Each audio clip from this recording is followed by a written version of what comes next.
You look at a Jokic. He has all these crazy triple doubles and he has like unbelievable numbers. But then when you factor in the defensive side of it, he's not the best defensively. I've been in the locker room and we've been told to put Jokic in the pick and roll. Panda watch. I'm sorry, Rogers watch. I think it'll be equivalent of marrying a younger woman. Not that I would know anything about that. Not that I have any designs on doing that. What you but talking you, about? but you brought up, So, but you brought up the for divorce example, thing. what do you mean? You brought up the divorce. You said divorce. You put divorce in your feet, so you took me here. If it wasn't 1 o'clock in the afternoon, a cool drinking game would be take a shot every time Aaron Rodgers said the word darkness. I came out of the darkness. In the darkness, I had these thoughts. When I came out of the darkness. I'm not right out of the darkness. I was in the darkness, going to the darkness. I'm really thankful for that time in the darkness. We get it. Darkness retreat, Aaron Rodgers. Michael, is this a thing, or are we just filling the void and passing the time with rumors, innuendo, and tabloid conjecture? I mean, listen, I go to you for all things Patriots. Everything else, you kind of hit or miss. I'm just kidding. But undeniably, undeniably, your wheelhouse is the New England Patriots. I mean, your house was furnished, in fact, in part because of your knowledge of the New England Patriots. So your wheelhouse is naturally the Patriots. So Rob Ninkovich went on television and talked about the Patriots and Lamar Jackson being a fit. A report characterized the Patriots as a quote-unquote wild card for Lamar Jackson, as he's been scratching our heads trying to figure out why nobody has pursued the former MVP still in his prime, regardless of what he's expecting when it comes to a contract. Out of nowhere comes the Patriots. So I'm wondering, is this a thing? Could this be a thing? Well, Mike, first of all, I'll say there's truth in every joke. So you say, I'm hit or miss on everything else, and my wheelhouse is the Patriots. You're joking, but not really. And I don't blame you. I don't blame you. And the other thing is, you said my house was furnished by my knowledge of the New England Patriots. My house was built. My house was built. I feel like I'm in church. My house was built on truth and righteousness. Anyway, yes, it sounds good in March to say that about the Patriots, but based on their habits, if I'm being honest, and I am being honest, I'd be shocked. I'd be stunned, shocked, surprised, blown away if the Patriots went after Lamar Jackson, not because they shouldn't, but because they have some really weird it's not their style. Spending. That's a simple way of saying it. I was going to say they got some weird spending habits that might surprise you. Why they also have a quarterback? I mean, they got a guy that they drafted in the first round. Okay, well, so what? Unpack that as well. Okay. Like you said. No. Like you said about Trey Lance. So, hey, what I got to do with his draft position?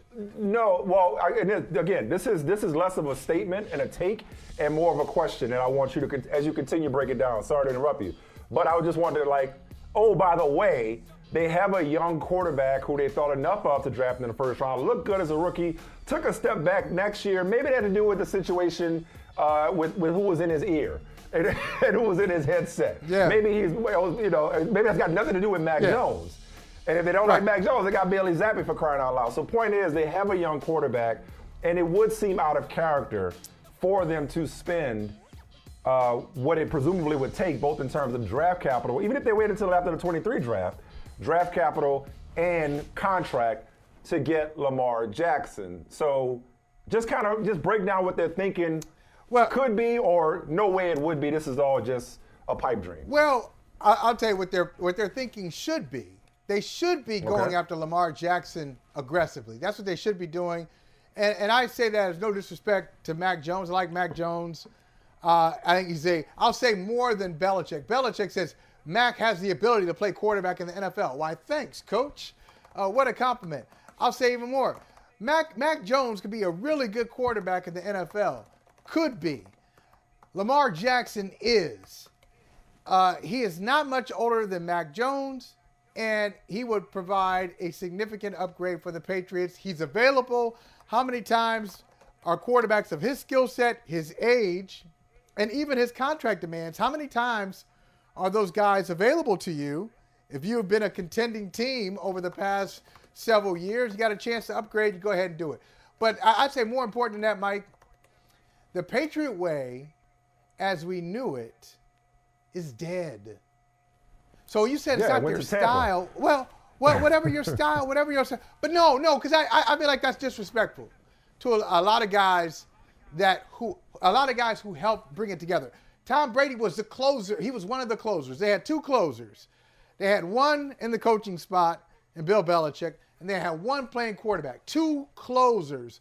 But a lot of stuff in between was made possible because of those two closers. In other words, a wide receiver maybe looks at the money is equal with the Patriots, and somebody else, a wide receiver, might take the Patriots deal because of Brady. Or somebody might take 5% less because they have an opportunity to be coached by Bill Belichick. But all that stuff no longer exists. But when I say it went to Tampa, listen, it was Belichick and Brady. I'm not trying to open up who's responsible for that dynasty conversation. That's dead. That's a played out conversation.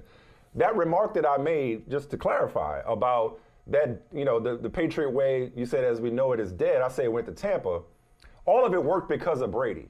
Like, he covered up for so much. They could be cheap in a lot of areas, whether it's offensive line, for example. Including with him. Because he took less, and they could be cheap with the offensive line because he made his offensive lineman better. No disrespect. When you're getting the ball out in 2 seconds, you ain't got to pass protect as long, for example. No question. At wide receiver. They could swing and miss as many times as they did because he was taking undrafted guys and turning them into Super Bowl MVPs for the most part. So I'm saying, like, the Patriot way was very much built on the back, just like your house is built on the Patriots, it was built on the back of Tom Brady because he made the whole thing go. Not alone, but he made the whole thing go because he could cover up for so much. Conversely, what I wonder, let's say Mac Jones isn't that dude. Let's say he's a Jag. Let's say he's just a guy as opposed to that dude. Right. If you got a guy, Lamar Jackson, available, I like what you're saying about it should be their way of thinking because it's like, y'all been spoiled in New England by having a Hall of Fame quarterback, not putting Lamar Jackson in Canton.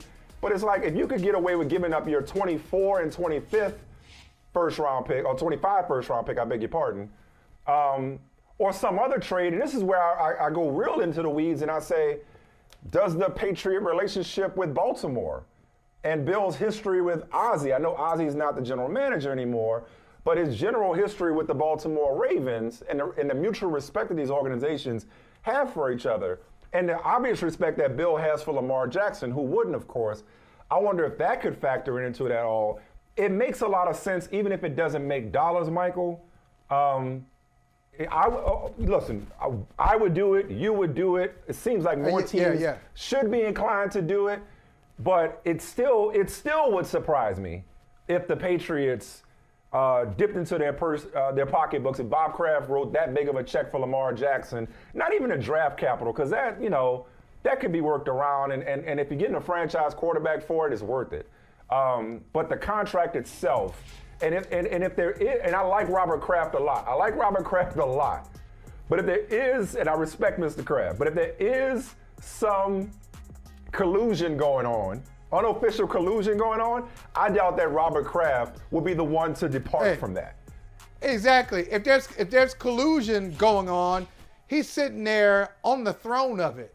He's in the throne room, and somebody he's got a cupbearer and he's got armor bearers and everything coming to protect him because he is a huge part of a lot of NFL committees. But the reason I say they have some strange spending habits. Like in the last 7 years, they're in the bottom 5 of the league when it comes to cash spending, just flat out cash spending. They don't. And Bill Belichick is proud of this. Wait. They're in the bottom 5 in the league. Cash over the last 5 years, they covered cash. 7. But didn't a couple of years ago, didn't they set a record, or was that just an aberration compared to the other 4 years? Okay, because they set a record a couple of years ago for most money spent in the offseason. Has since been broken, right? Yeah. That's right. So, but that is not their want to do that. But I kind of think, and this is this is instructive for all those dynasties out there, whether you're in football, basketball, baseball, hockey, or anything else. If you're a dynasty, pay attention to how the Patriots are moving here in the post-Tom Brady reality. They still think they're a little slow. They think we're playing football for real, even though it's in the script. They messed up, man. They really can't. They're having a hard time processing who they are now that Brady isn't there anymore. Yeah. By the way, for speaking of example, processing, Mike, you know who wouldn't have got that joke? Don't get derailed, but I just got to say it before I forget. I know, Jason Johnson. Gotten that joke? He would not have gotten that reference. Jason Johnson wouldn't have gotten it. It was Jamie Foxx, okay, from I Might Need Security, okay, his going in on LL. Anyway, I'll tell you why the Patriots are a little slow on this. You know what they've done? In addition to signing Juju Smith-Schuster to a contract to replace a guy who might be just as good, if not slightly better, in Jacoby Myers, who they developed, they keep signing special teamers. They're signing special teams guys as if. Like what? Yeah, but that was a problem though last year, though. I mean, that was an issue. You got to admit, uncharacteristically so. That was an issue. Okay, it was an issue, but Mike, it was an issue last year when they also spent money on special teamers. Like they spend money on special teams and get no production out of special teams. And I asked Bill Belichick directly. This was about 6 or 7 years ago. I asked him as a part of a bet that I lost because I told somebody. And he's still going to say special teams is 1/3 of the game. And the person I was betting against said, no way. No way. He won't say that. So I said, Bill, you still think special teams is 1/3 of the game? He said, no. How could it be? The game has changed too much. It's not 1/3 of the game. Yet he still spends money as if special teams is 1/3 of football. They still do that middle. We're not going to spend big. We're going to solidify the middle of our roster. All that stuff. What I'm telling you, Mike, is that the Patriots have no identity. They're a boring team. They lack any kind of offensive firepower. There's nobody, no defensive coordinator has lost sleep since Tom Brady left town preparing for the New England Patriots. And that man right there, Lamar Jackson, you put Lamar Jackson behind center, under center. You put Lamar Jackson on your offense, and you like to run the ball. You're one of those NFL teams that enjoys running the football. Now you got a guy who can tote it and can throw it. You're in pretty good shape. You actually like tight ends too. He is utilized a tight end in Baltimore. Well, I like them bringing in Gesicki, but it's like you sound like Nikovic right now. It's like it sounds like you're getting excited about a possibility of something that's just not gonna happen.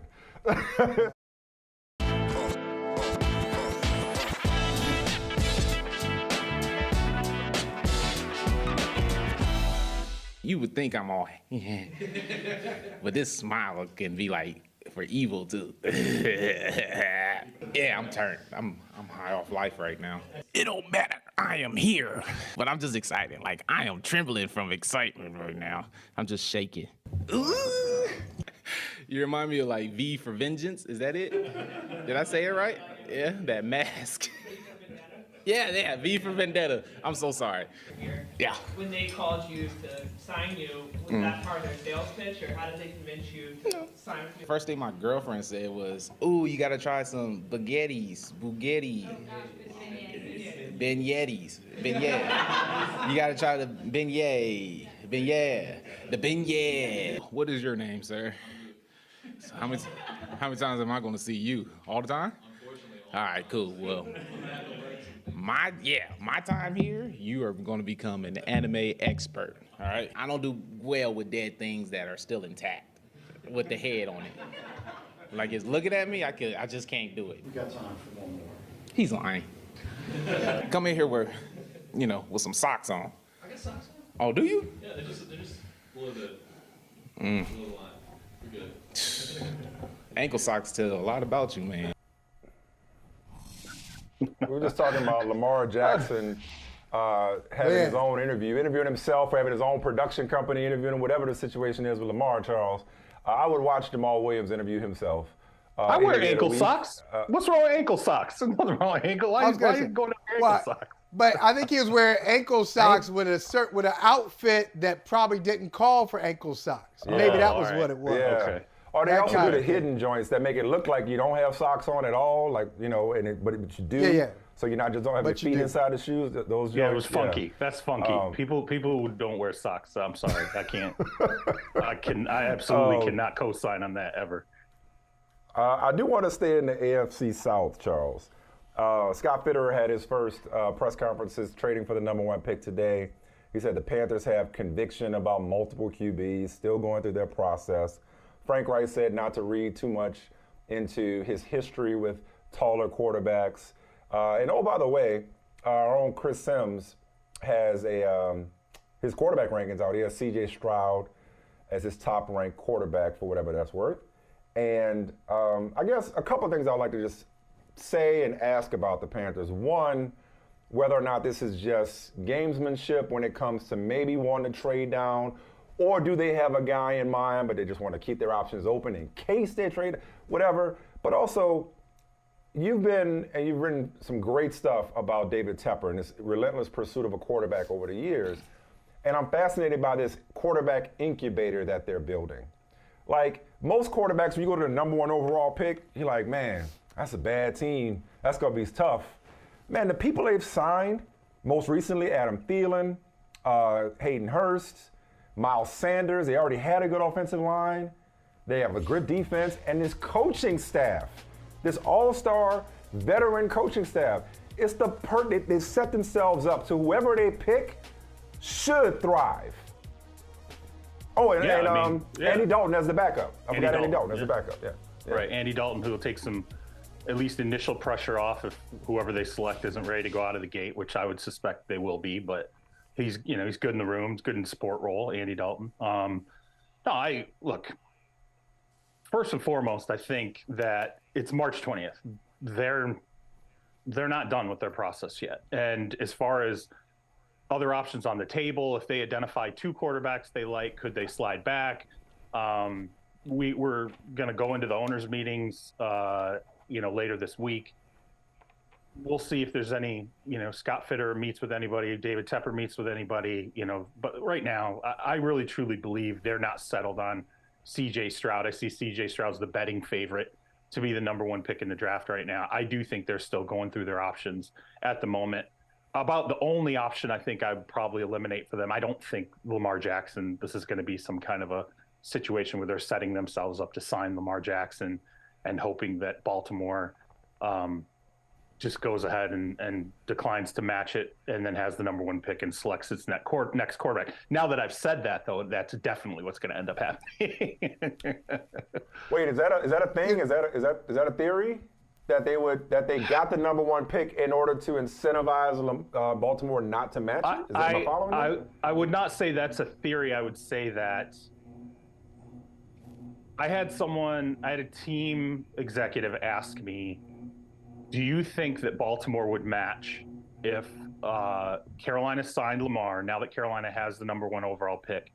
Do you think that Baltimore would ultimately match, or would they take the number 1 pick? My first question was, can they even include that number 1 overall pick? The way the franchise tag works, does it have to be your original picks? I would think, given who asked me the question, they can include that number 1 overall pick.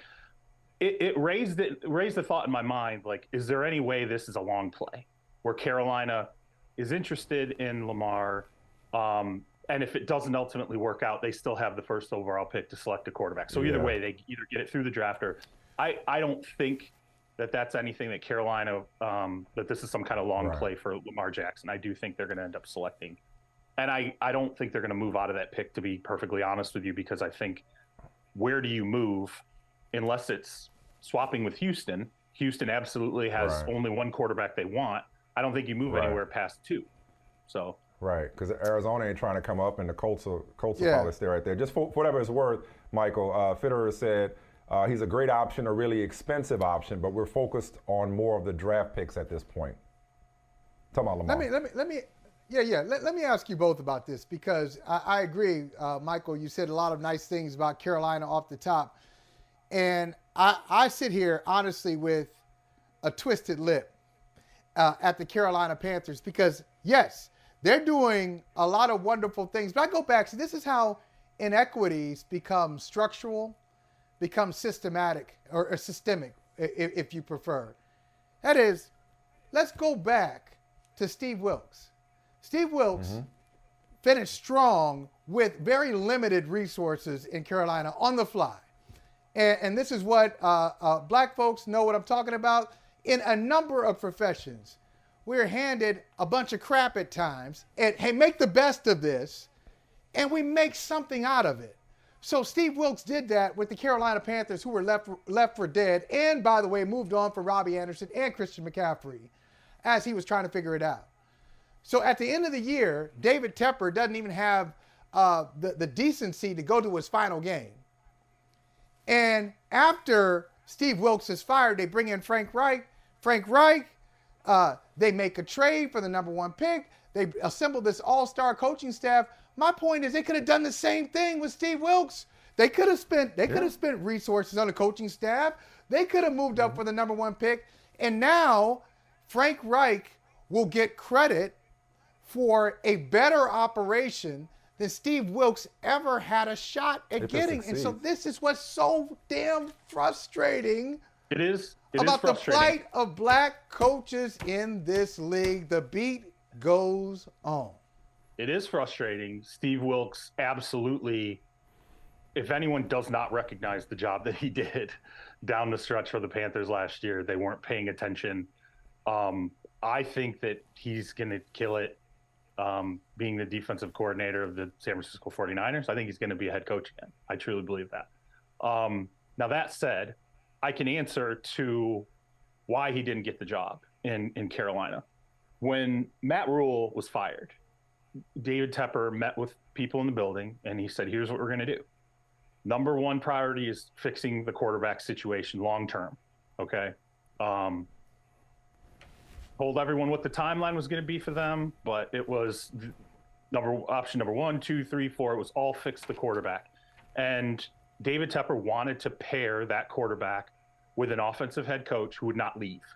He did not want to lose a coordinator. He didn't want to be in a situation in Buffalo where Brian Daboll goes out the door and it feels like Buffalo took a little step back in the postseason. That's he so wants limited. to have. That's so stupid. That's stupid. I'm just telling you. Why did Brian Daboll leave? Because they were successful. He left because the organization was successful. Right. So when you're successful, people leave. Ask San Francisco. Ask New England over the years. Kansas City. But head coaches don't leave. When you're successful, head coaches don't people leave when leave. you're successful. But Head the coaches coordinators don't leave do. when you're successful. The coordinators do. So he just wanted an offensive head coach. He wanted an offensive head coach to pair with the quarterback the way Doug Peterson, frankly, is paired with Trevor Lawrence. That's what he wanted. He watched what Doug Peterson did with the Jacksonville Jaguars, and he said, wow, look how fast that entire operation turned around. Look at the relationship between Doug Peterson, the former quarterback, and the quarterback, Trevor Lawrence, who's going to be there, probably be one of the top 2 or 3 quarterbacks in the league for the next 10, 15 years. These owners all copy each other. They all pay attention to each other's franchises. And ultimately, that's what he really wanted. Now, I will say this, though, Michael Holley. He was a minority owner where? Pittsburgh, right? Pittsburgh didn't have an offensive head coach with Ben Roethlisberger. Well, I was just going to say, the biggest example is we just finished talking about the Patriots. I mean, Belichick and Brady, or Manning and Dungy. So, Michael, I appreciate everything you said about Steve Wilks, and you preached to the choir on that for both of us. He's going to be a head coach, by the way. He's going to be a head coach. No, right. I'm just saying, let's not sleep on that. Steve Wilks going to be a head coach. No, for sure. He got a raw deal in Arizona. We're saying, he did the incredible job that David Tepper said he needed to do. So I agree with everything you're saying, Michael. But now that that's done, I do like what they've done in terms of the coaching staff. But you're right. They could have done that with a defensive coach in Steve Wilks and potentially gotten the same results that it would get Frank Reich. And I like Frank Reich, with all due respect. But tongue-in-cheek, I say, well, if you want an offensive coach, you could have hired Eric Bieniemy. But that's neither here nor there. Yeah, as Eric Bieniemy is in Washington. Right. Speaking of Washington, Charles, I never thought I would live to see this. And part of me almost don't want to get too excited. And I'm not even a Commanders fan. But it just seems like we're getting close to a change coming in D.C. when it comes to ownership. Michael, but God. But God. Well, because, I guess I would wonder, Charles, whether it's the fact that they reportedly cleared out the Snyders from the facility, delayed signing bonus payments due to recent contracts. I guess I just wonder, it feels quick from an NFL standpoint, correct me if I'm wrong, Charles, for the Snyders to select a buyer and then for the NFL to vet and approve that buyer by next week, by the league meeting in Arizona. That seems a little fast, but having said that, it feels like this process is speeding up. What do you know? Yeah, absolutely. No, it's definitely speeding up. I don't think there's any question. As you said, packing things up, the delay of bonus payments. I also think that, look, the reality is too, the NFL can only drag out this external investigation into Snyder for so long. Eventually, that's got to come to bear. It's clear that that's something that's going to end up coming out after the sale of the franchise. Well, they need the sale of the franchise to happen so they can go ahead and wrap up that piece of business because it's making them look worse and worse by the day, which doesn't seem possible at this point when it comes into investigations into owners. But I would think a lot of heavy lifting gets done at the owners' meetings. I don't know that it gets done at the owners' meetings, but I think that you're going to start to see T's crossed and I's dotted. And I at this point, I would be shocked if it doesn't end up being Jeff Bezos, but I just don't know the buyer who can come close to that $7 billion. It's not, you don't have a ton of people to select from at that stage. Right. You can hate Jeff Bezos if you're Dan Snyder, but you ain't trying to take less money because you hate him. By the way, it might be a situation where it's like hundreds of millions of dollars less. Yeah, I mean, there's no, buy another yacht to make yourself happy. That's cutting off your nose to spite your face right there. Yeah.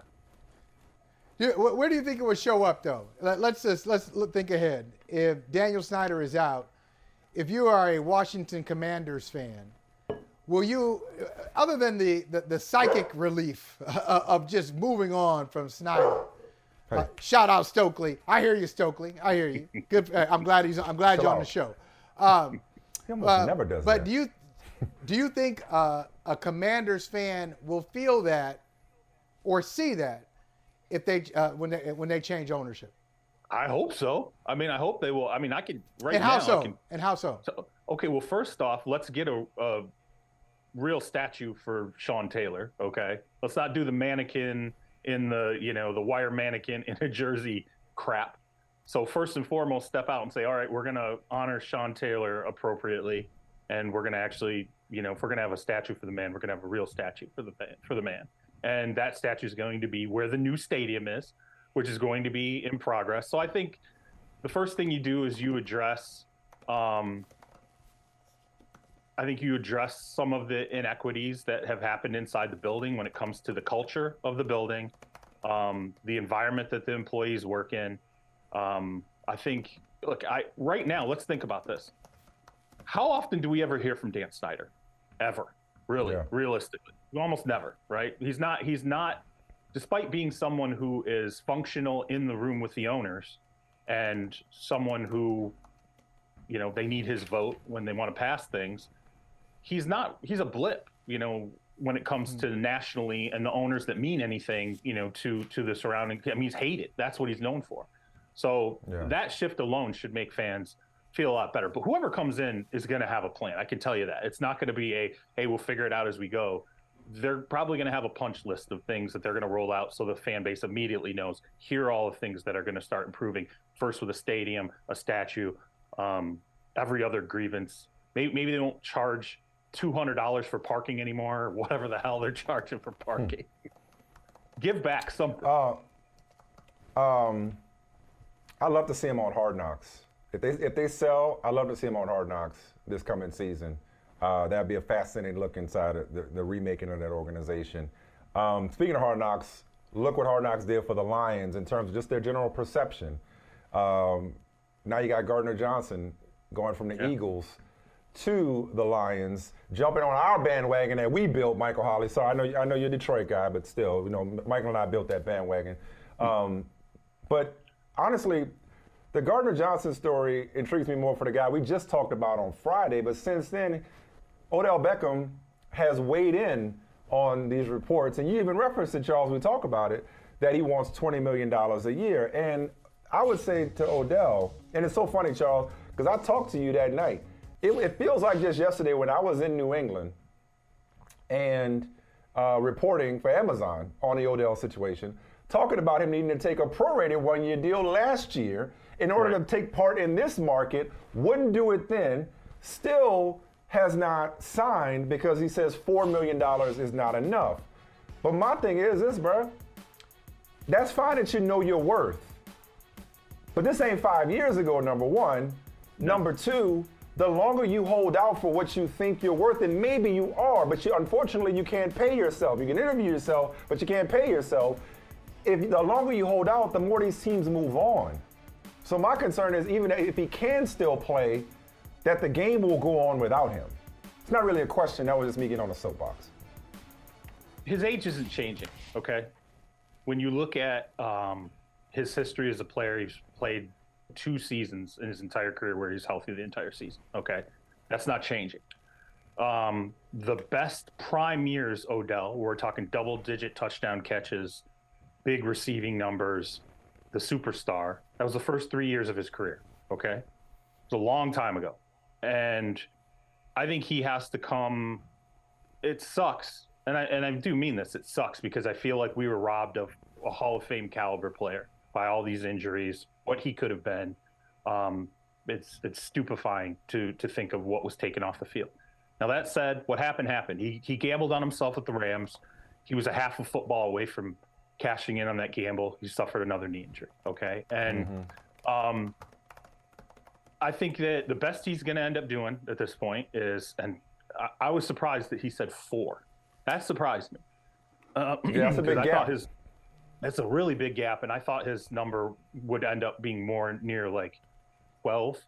The only way he's getting 12 now is if he signs a deal that has massive incentives. So maybe we're talking about a 6-year, a $6 million guarantee and $6 million worth of incentives over the course of a season, something of that nature. But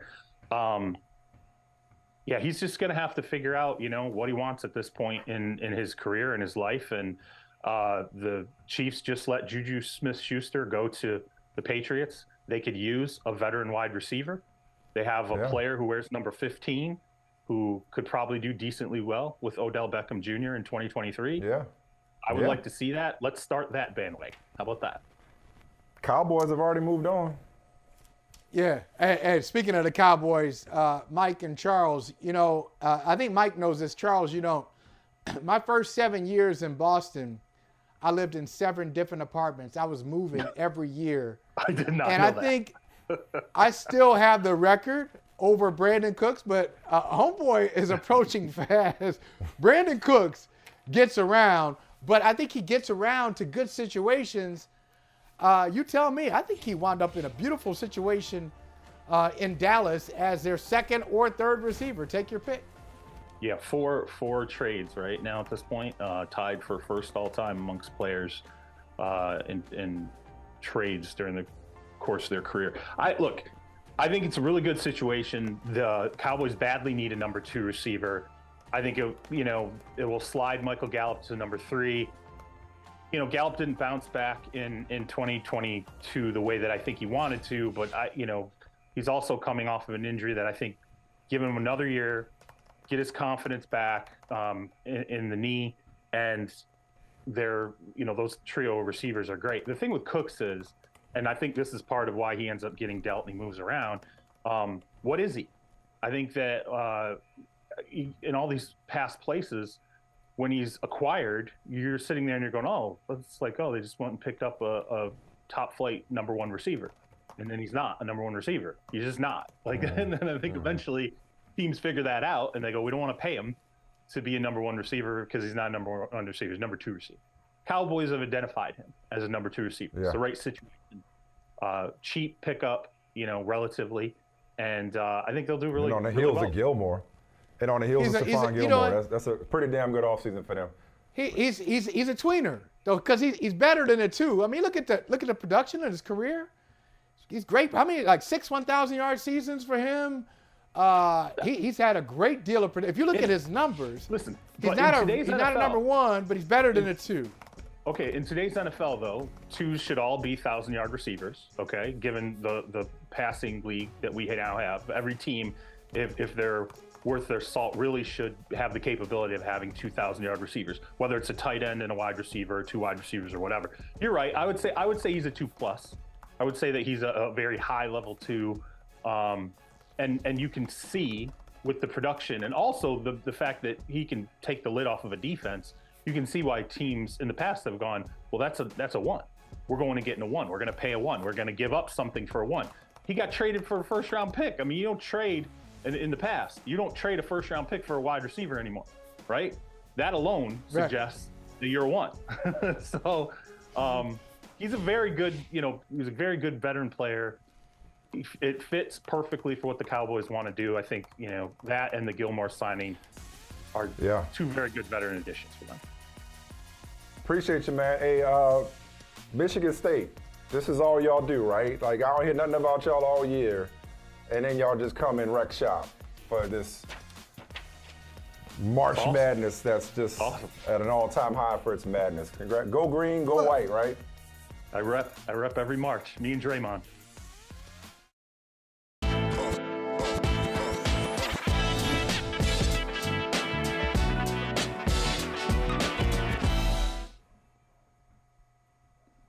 So Klay Thompson channeling his inner Kobe, well done. Because really, that's all there is to say. Dillon Brooks could talk all he want about beating the Warriors in March, but the Warriors tend to have the last word, at least over the last decade or so. In May and June, Kurt Helin. But Dillon Brooks, never shy about expressing his true feelings. He says he got a lot of real estate over there in San Francisco, and Klay Thompson, again, shut it down, don't care about Dillon Brooks. When he retires, I don't think anyone will ever talk about Dillon Brooks ever again. I promise you. It's sweet right now, but wait 10 years. So funny. And that's that. That's like Achilles in Troy. That's why no one will remember your name, okay? Like, you want to shut somebody down, you just say, wait, who are you again? Like, what have you done? What have you done in our league? What have you done in this game? Best beef in the NBA in recent memory. But honestly, though, I love to get into the Wild Wild West with you, Kurt. Warriors currently at 500 in the 7th spot. But the interesting team in this wide open West, as the Nuggets struggle, as the Kings continue to thrive, is the Lakers, which I would not have anticipated that. Yeah. I mean, because when LeBron went down, we were all like, that's a wrap, okay? And here comes Austin Reaves. What's happening here in LA when we hear an MVP chance as Austin, and quite often, by the way, because Austin Reaves goes to the free throw line quite often enough to be able to hear said MVP chance. But who is this guy? Yeah, he was saying after last night, he's like, no, man, I used to watch Trae Young and James Harden video to learn how to draw fouls. Like, he studied this stuff. He knows he's not the most explosive guy out there. So he's really worked at it, and he's about to make $50 million. He is going to get a $50 million contract, 4 years this summer, maybe a little more than that if somebody wants to come in over the top. The Lakers are going to pay him because they're, you know what, the ghost of Alex Caruso hangs over their shoulder. Like, hey, we're not letting this guy we found go. Good for him, man. Good for coming out of nowhere and just, remember, hey, you want to just come to training camp? Just come to training camp. We'll throw you in the G League. Earned his spot, man. He took his shot. Yeah, I'm not as optimistic as Michael. I'd love to talk about the Lakers and all the great things. I said interesting. I'll tell you what's interesting. The other night, Anthony Davis probably had the worst 30 seconds of his career at the end of a game, missing free throws, fouling a three-point shoot. I mean, doing all kinds of crazy stuff. So I want to get into him. The most interesting team to me is the team Michael mentioned, I think second, the Sacramento Kings. Clearly, they are going to make the playoffs. How far can this young, dynamic, really good defensive team coached by Mike Brown, how far can they go? Did you say really good defensive team? It's a little early to be getting those kind of brownies out there, man. They're a good offensive team. They've struggled. Well, they got a defensive coach who can be able to help them out when they need it. Well, if Domantas Sabonis is your rim protector, it's a rough life. You're not getting a lot there. No, but I think, look, things are lining up for them. What's really fascinating to me about the West, guys, is you look at it, who's in the bottom of the bracket? You just talked about the Lakers, Anthony Davis and LeBron James. The Mavericks are there they'll get Luka back, not tonight, but this week, and they've got Kyrie Irving, and they're in the bottom half of the bracket. The Warriors are in the bottom half of the bracket. All the teams we actually trust, the players we trust, the Clippers with Kyrie and Paul George, bottom half of the bracket. Up top, it's teams like the Kings and the unproven Grizzlies and the unproven Nuggets. I think things line up. If they get through the first, if you're the Kings, you're looking at this thinking, we can get through the first round. If we can get a matchup we like, if we can, somebody we can run on and can't slow our offense down, they get through that. They get to that second round. They get Memphis. Even with Ja back, that's not a team that's like feeling on solid footing. And suddenly Mike Brown's looking at a run, and you can see it in the way he's coaching them, can't you? Can't you see him pushing them like you would push the Warriors? Like, hey, man, this isn't good enough. Yeah.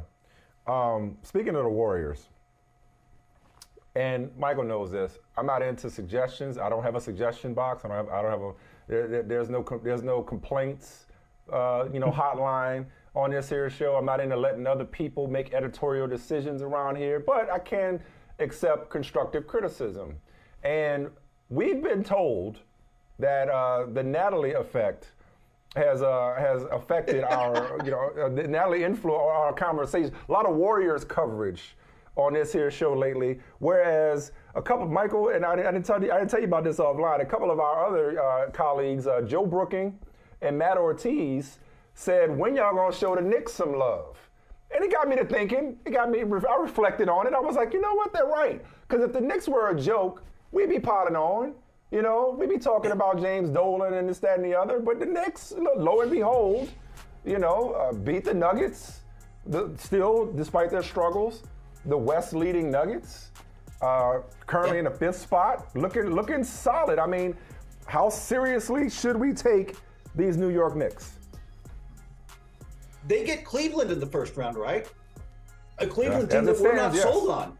Yeah, right? And I don't think that's going to change. I think that those teams are destined for the 4 or 5. That's a great first round series. But Cleveland is a team on paper looks like a contender, especially if they can get Jared Allen back healthy, but all the way back healthy. But you watch the way these Knicks play hard. You watch Jalen Brunson make plays. You watch Julius Randle's hitting everything. Quickly has stepped up his game. I love the way Quickly is playing right now. Everything's coming together for them. Thibodeau is going to. That's my biggest concern with them is Thibodeau's driving in 6th gear, 5th gear, whatever your top gear is, from November, right? Like by Thanksgiving, he wants the team in 6th gear. And is there what happens when they hit the playoffs and everybody starts playing hard? Are they going to be able to get there? But man, it's hard not to like this team. It's hard not to be entertained by this team and kind of root for them. And sometimes it's not always easy to root for New York teams, but this team is just fun. Brunson's fun. Yeah, I think they. Yeah. Don't you think they could get by the first round? Don't you think they could get by the first round? No, I don't. No, I don't. I do not. I don't like the matchup with Cleveland for them at all. I don't. We try to give Knicks fans something, and Michael like, nah. Hey, because you know what? Because they're New Yorkers, and they can cut right to it. Take out the pretense. Take out the BS. Okay, just give it to me. Okay, what's up? They know. Like the Knicks they're not a joke, as you said, Mike. They're not a joke, but they're also not a contender, and they're not reliable. So last year, or a couple of years ago, they play in the first round, and they're getting all excited. They're taking on Trae Young and the Hawks, and that really, they lost that, 5 or 6 games? And you're right, Kurt. They do a nice job in the regular season. By the time they get to the playoffs, something is not quite there. I do not like them. If they match up with Cleveland, especially if Cleveland maintains home court advantage. Oh, yeah. I like the Cavaliers in that series a lot because I think the Cavaliers are better than they are. Who's got the best player in the series? It's Donovan Mitchell Cleveland. going away. Yeah, Donovan Mitchell going away. And he's proven in the playoffs. He has stepped up and had huge playoff series. So we know what he can do. So, I'm with you. I'd still take Cleveland, but I think it'd be fun. All right. Speaking of stepped up, save this for last. That is now 7 straight games with 30 or more points on at least 55% shooting for Joel Embiid. That is tied with LeBron for the longest streak since the inception of the shot clock in 1954. He has a franchise record 9 straight games with 30 points. Wasn't that long ago where there was a lot of hue and cry and gnashing of teeth over the idea of ringless Nikola Jokic being crowned MVP for a 3rd straight season. Now, given the love that Giannis is deservedly getting, and given what, most important, given what Joel Embiid is doing right now, Jokic may finish 3rd, if for no other reason than I told this to Vinny Goodwill the other day, Kurt. I think a lot of people probably at this point scared to vote for Nikola Jokic because they have been shamed for not giving Joel Embiid what he has been denied for the last couple of seasons. Yeah. Also, Nikola Jokic has gone farther in the playoffs than Joel Embiid. If we're going to go that route, one of these guys has been to a conference final, and it's not Embiid, right? That said, I think there is something to the pressure of.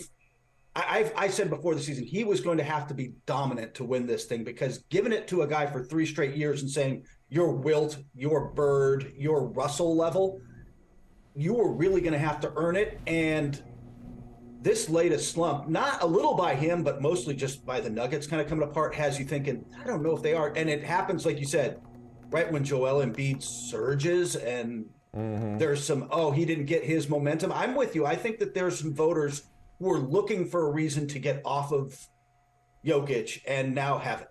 We'll see what happens. I'm really curious where voters are going to go. I've got one of those votes. I don't know. I'm just telling you now. I don't know what I'm doing. I know it's not Mike Muscala. After that, it feels like the moral of the story. But it feels like the moral of the story, Michael. If we take nothing else from this entire conversation, I know we got to wrap this up. It's just wait till the end of the year. Because for all the people that were upset about the idea of Nikola Jokic getting a 3rd straight MVP, probably won't. It's probably going to be a moot point. Because of 33.5 points a game. and a team that's caught Boston for the 2nd seed, hell, may catch Milwaukee before it's all said and done. Exactly. That's exactly what I wanted to say. That's what I wanted to say to Kurt. And I always like to see where did the trend begin? Kurt, do you remember when we got to this trend where we talk about the MVP all season long, 25, 50, game 75, and just the odds right now? Yeah. I don't remember it being, like when did 10 that games start? in. I don't. That's crazy. Last few years, I got asked that 2 weeks into the season. I'm like, but I don't know. Hell, we probably asked it to you. We probably did. It was probably us, Kurt. Yeah, we're the ones who started it. We complained about it. We started it.